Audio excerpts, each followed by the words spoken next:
Americans are being treated to political theater at its finest. It's not a theater of entertainment, however, but a coliseum of enslavement where the world of deception, perception becomes reality. This theater requires audience participation, where we, the theatergoers, become part of the play.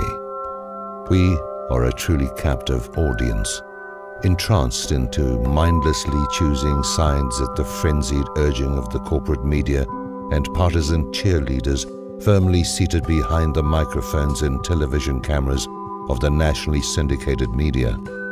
As the play progresses, we become part of each act, believing that we actually have a voice in this pre-scripted performance.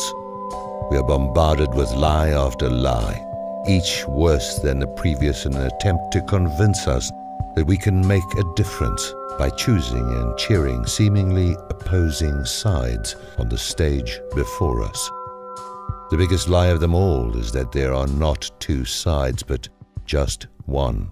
It's them versus us, in a fight to the death playing out before us in this 21st century Shakespearean tragedy.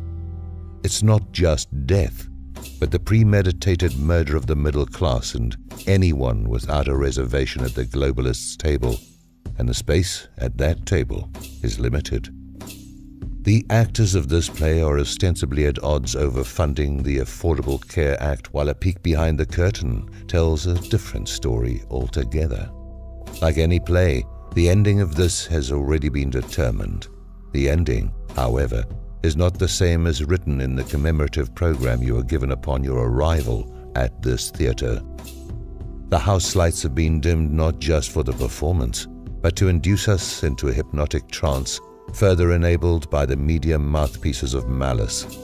As you gradually become accustomed to the theater lighting, you'll see that it's not just a play, but you're being played.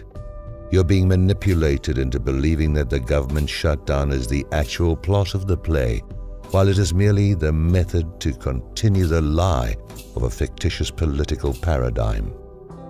Audience members who remain seated and captivated by the stellar performances of the actors while maintaining a mental death grip on the media cheering their side are sadly in the majority. They're yelling at just above a throaty whisper at us, and others who see beyond and behind the curtain, telling us to sit down and shut up as we are reaching a critical moment in the performance. Meanwhile, the clock is ticking towards the October 17th deadline, when the US will officially run out of money in this scripted, manufactured crisis. As the play builds up to its epilogue of evil, it serves its critical purpose of entertaining the masses and diverting our attention from the real issue, which is the killing of the US dollar. The premeditated murder of the United States petrodollar is the real act taking place behind the velvet curtain.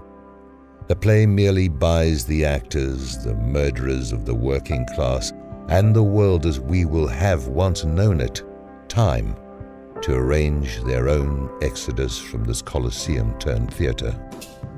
The actors, aided by the media of malice, continue to perform brilliantly and are effectively distracting the majority of us through the final curtain call. Then, as the actors take their bows amidst thunderous applause by the uninitiated, the majority of the audience will never see it coming. They will not see the stagehands open the cages of the lions while simultaneously closing the doors and blocking the exits.